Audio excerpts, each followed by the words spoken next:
বৌমা শাশুড়ির এই ঝগড়ার প্রধান কারণ হচ্ছে জেনারেশন গ্যাপ, ঠিক কিনা? শাশুড়ি এক জেনারেশনের আর বৌমা আরেক জেনারেশনের। শাশুড়ি ভাবে একরকম, বৌমা ভাবে আরেক রকম। শাশুড়ি চায় বউর উপর খবরদারি করতে, বউ চায় শাশুড়ির উপর খবরদারি করতে। এই ডমিনেটিং এর কারণে কিলাকিলি আছে না নাই? আহা, এটা ঠিক না।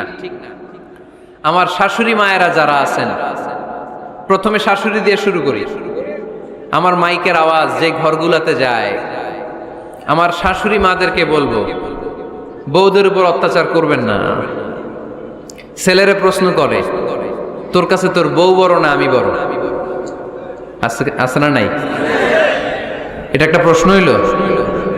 তোর বউ বড় না আমি বড়? দুইজনেই বড়। তো এক ছেলে সুন্দর উত্তর দিছে, আমার কাছে ভালো লাগছে উত্তরটা শুনে। এক মা প্রশ্ন করছে, তোর এতদিন আমি লালন পালন করে বড় করলাম, জীবন যৌবন তোর জন্য শেষ করলাম, আজকে বউ পাইয়া বউ তোর আপন হয়ে গেল? এবার ছেলে উত্তর দিছে, মা, আমার মুখ থেকে মা ডাক শোনার জন্য তুমি কি কষ্টটাই না করছো জীবনে। 10 মাস আমারে পেটে ধারণ করলা, খাইতে পারো নাই, বমি করছো, খালি ওষুধ খাইছো, তোমার পেট কেটে আমারে বের করা হয়েছে, 2 বছর আমারে দুধ খাওয়াইছো, পেশাব পায়খানা পরিষ্কার করেছো। বয়স যখন 3-4 তখন তোমার আমি মা ডাকছি, এই মা ডাকটা শোনার জন্য তুমি এত কষ্ট করছো। আর আরেকবারের মাইয়া এই ঘরে আইসাই তোমার মা ডাকা শুরু করছে। যেই মেয়েটা তোমারে মা ডাকে সে আমার আপন হবে না কেন মা? ঠিক কিনা? এই মা ডাক শোনার জন্য তুমি এত কষ্ট করলা, আমার লালন পালন করলা, 10 মাস পেটে ধরলা, পেশাব পায়খানা পরিষ্কার করলা, এরপরে মা ডাক শুনতে পারছো। আর আরেকবারের মেয়ে জানা নাই চিনা নাই এসেই তোমার ডাকা শুরু করছে মা। তো যে আমার মারে মা ডাকে তার স্থান তো আমার কলিজায়, ঠিক কিনা? শাশুড়ি আম্মারা যারা আছেন, প্লিজ বৌমাদেরকে কষ্ট দিয়েন না। অনেক শাশুড়ি আছে পান থেকে চুন খসলে রেগে যায়, পদে পদে স্ত্রীর ভুল ধরে, বউয়ের ভুল ধরে, আছে না নাই? এটা করবেন না। সে তো নতুন, আপনার অনেক এক্সপিরিয়েন্স হতে তার সময় লাগবে, তাকে সময় দিন, তাকে ভালোবাসুন, ঠিক কিনা? না বুঝে সামান্যতে বৌমারে বদদোয়া দেয়, এরকম আছে না নাই? কিন্তু বুঝতে চায় না, বৌমারে যদি বদদোয়া দেয় তাহলে তার নিজ ছেলের পরিবারের ক্ষতি, পেটে ধরা যে ছেলে, ছেলের পরিবারের কিন্তু ক্ষতি, তার আপন নাতি নাতনিদেরই ক্ষতি। আওয়াজ করে বলেন ঠিক কিনা? বৌমাকে বদদোয়া দিয়েন না। বৌমাকে নিজের মেয়ের মতো দেখবেন। সমাধান আমি দিচ্ছি। কেমন দেখতে হবে? নিজের মেয়ের মতো। নিজের মেয়ে সকালে ঘুম থেকে ওঠে 11টা, ওইটা সমস্যা নাই। বৌমা কেন উঠলো না, ওইখানেই ঝামেলা, আছে না নাই? মেহেরবানি করে আপনার বৌমাকে আপনার নিজের মেয়ের মতো দেখেন। নিজের মেয়েরে যেমনি আদর করেন তাকেও অমনি আদর করেন। আপনার বৌমারে যদি আপনি কষ্ট দেন, মনে রাখবেন আপনার নিজের মেয়েটাও আরেকবারের বউ হয়ে কয়েকদিন পরে যাবে। আপনি যা যা করবেন আপনার মেয়েকেও তারা ওই রকম কষ্ট দিয়ে বাড়িতে ফিরিয়ে দিবে। চিল্লায় বলেন ঠিক কিনা? খবরদার, টিট ফর ট্যাট। ইট্টি মারলে পাটকেলটি খেতে হয়। এজন্য শাশুড়ি আম্মা জানারা যারা আছেন, বৌমার সাথে খারাপ আচরণ করবেন না মেহেরবানি করে। তাকে আপনি কষ্ট দিলে আপনার নিজের মেয়েটাও আরেক বাড়ির বৌমা হবে, সেও ওই বাড়িতে এই কষ্টগুলো ভোগ করবে। এগুলো যখন আপনি শুনবেন তখন আপনার চোখ দিয়ে পানি পড়বে কি পড়বে না? পড়বে। এবার আসেন বৌমার কথা বলি। বৌমা যারা আছেন মেহেরবানি করে, বৌমা যারা আছেন মেহেরবানি করে আপনার শাশুড়ি আম্মাকে নিজের মায়ের জায়গায় রাখবেন। আপনার বাড়ি ছেড়ে নতুন বাড়িতে আসছেন, তো এটাই তো আপনার বাড়ি। আপনার মা রেখে দিয়ে নতুন মা পাইছেন, এটাই তো আপনার মা। তো ওনাকে মায়ের জায়গায় বসাতে আপনার সমস্যাটা কোথায়? বৌমারা খেয়াল রাখবেন, আপনি আপনার শাশুড়ির সাথে যে আচরণটা করতেছেন, আপনার শেষ বয়সে আপনার ছেলের বিয়ে দেওয়ার পরে যে বৌমাটা আসবে ওই আচরণই আপনাকে ফিরিয়ে দিবে। The nature has its own return. প্রকৃতির একটা মাইর আছে, এটা শেষ মাইর, এটা শেষ খেলা। প্রকৃতির খেলা বড় খেলা। আপনি আপনার শাশুড়ির সাথে যে আচরণ করবেন, আপনার শেষ বয়সে আপনি একদিন শাশুড়ি হবেন, এটা মাথায় রাখবেন। ওই আচরণই আপনি ফিরে পাবেন। আওয়াজ করে বলতে হবে ঠিক কিনা? এজন্য 9 নাম্বার পয়েন্টস হচ্ছে মিউচুয়াল রেসপেক্ট। সবাই যেন সবাইকে ভালোবাসি। দোষ ছাড়া মানুষ নাই। সবার দোষ আছে, আমরা যেন একে অন্যের দোষ না খুঁজি। বৌমারা, আপনাদের কেন যদি আমার মাইকের আওয়াজ যায়, অল্প কিছু টেকনিক অবলম্বন করলে আপনি আপনার শাশুড়ির মন জয় করতে পারবেন। শাশুড়িরা আসলে বেশি কিছু চায় না, আগের জামানার মানুষ তো, এদেরকে ওইভাবে হাত করতে হবে। মাঝে মাঝে একটু শাশুড়ির মাথায় তেল দিয়ে দেন, চুলে তেল দিয়ে দিবেন আর কি, মাঝে মাঝে চুল আশ্রয় দিবেন, এগুলো কিন্তু খুব পছন্দ করে শাশুড়িরা। ওনার প্রেশারটা একটু মেপে দিবেন, ডায়াবেটিক্সের ওষুধটা খাইলো কিনা সময় মতো খোঁজ নিবেন, কি পছন্দ করে খেতে একটু রান্না করে দিবেন। যেই বক্তার ওয়াজ শুনতে পছন্দ করে ওই বক্তার ওয়াজগুলো ডাউনলোড করে শাশুড়ি আম্মাকে দিবেন, ইসলামী বই দিবেন। দেখবেন বয়স্ক নারীরা মাহফিল যেতে খুব পছন্দ করে, ওয়াজ শুনতে খুব পছন্দ করে, নবীদের কাহিনীগুলো শুনতে পছন্দ করে। বসায় বসায় একটু কাহিনীগুলো শোনাবেন। বাইরে বেরোলে জিজ্ঞেস করেন, আম্মা আপনার কিছু লাগবে কিনা। আর একটা টিপস আছে, চুল যখন আশ্রাবেন আর শাশুড়ির মাথায় যখন তেল দিয়ে দিবেন, তখন অতীতের কথা জিজ্ঞেস করেন, দেখবেন অতীতের স্মৃতিতে হারিয়ে গিয়েছে আপনার শাশুড়ি। কি জিজ্ঞেস করবেন জানেন? জিজ্ঞেস করবেন, আম্মা জান, মুক্তিযুদ্ধের সময় আপনার বয়স কত ছিল? ওই সময় মুক্তিযুদ্ধের সময় আপনাদের এলাকায় কি কি হয়েছিল মা? আরেকটা প্রশ্ন করবেন, মা বিয়ের সময় আপনি কেমন ছিলেন? ওই দিন দেখবেন বুড়ি আর বুড়ি নাই, জুয়ান হয়ে গেছে।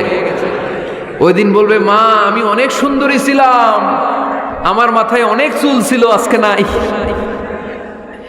আমগো গ্রামে আমার চাইতে সুন্দরী মাইয়া ছিল না। অতীতের স্মৃতিতে, স্মৃতি হাতরাতে হাতরাতে তিনি হারিয়ে যাবেন।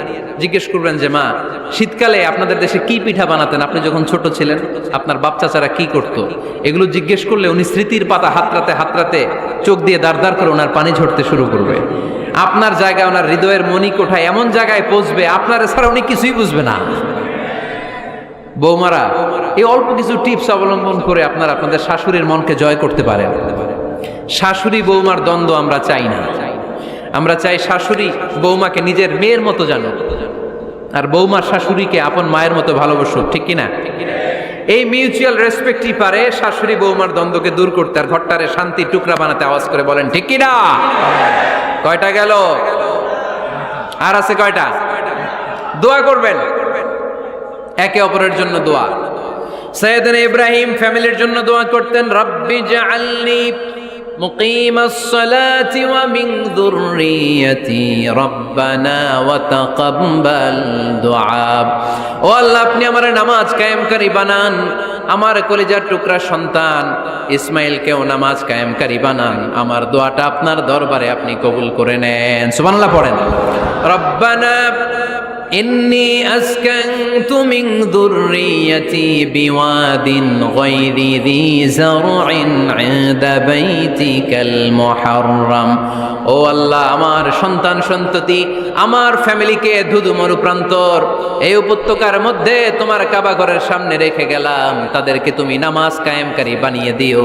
গোটা বিশ্বের সব মানুষের অন্তর আমার ফ্যামিলির দিকে আল্লাহ তুমি ঝুঁকিয়ে দিও। ওয়ারযুকহুম মিনাস সামারাত, ফলমূল দিয়ে আল্লাহ তুমি তাদেরকে রিজিকের ব্যবস্থা করে দিও। তার মানে সব নবীরা তাদের পরিবারের সদস্যদের জন্য দোয়া করতেন কি করতেন না? আবার কোরআন আমাদেরকে শিখালো, রব্বানা হাব লানা মিন আজওয়াজিনা ওয়া মিন যুররিয়াতিনা কুররাতা আ'য়ুন ওয়াজআলনা লিল মুত্তাকিনা ইমামা।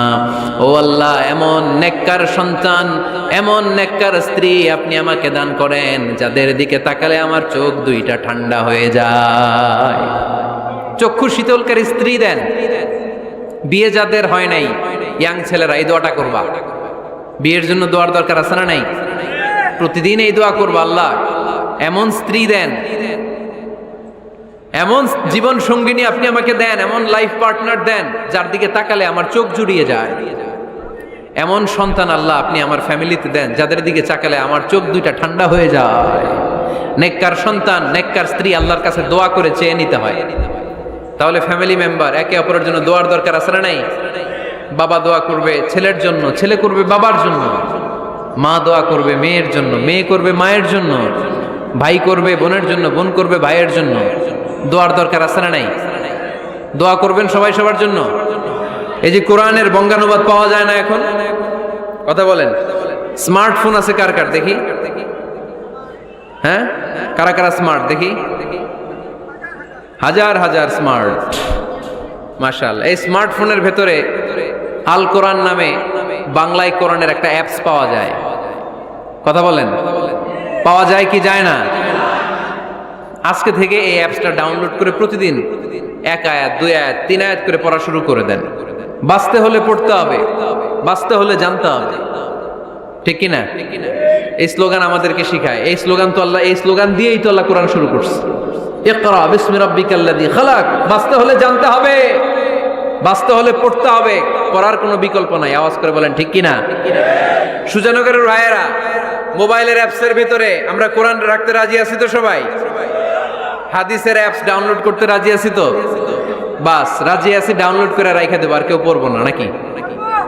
হ্যাঁ, প্রতিদিন একটা আয়াত হলেও যেন আমরা পড়ি। আল্লাহ যা বলা দরকার সব বলে দিয়ে গেছে, নতুন করে আর কিছু বলবে না। আমরা যেন পড়াশোনা করি, আমরা যেন একটা পাঠাগার বানাই। আবারও কখনো আসার সুযোগ হইলে আমি জিজ্ঞেস করবো, যদি আমার মনে থাকে যে আপনাদের পাঠাগার আছে কার কার ঘরে, সেদিন সবার হাত তুলতে হবে। এমনি পারা যাবে তো? আল্লাহ তুমি তৌফিক দাও।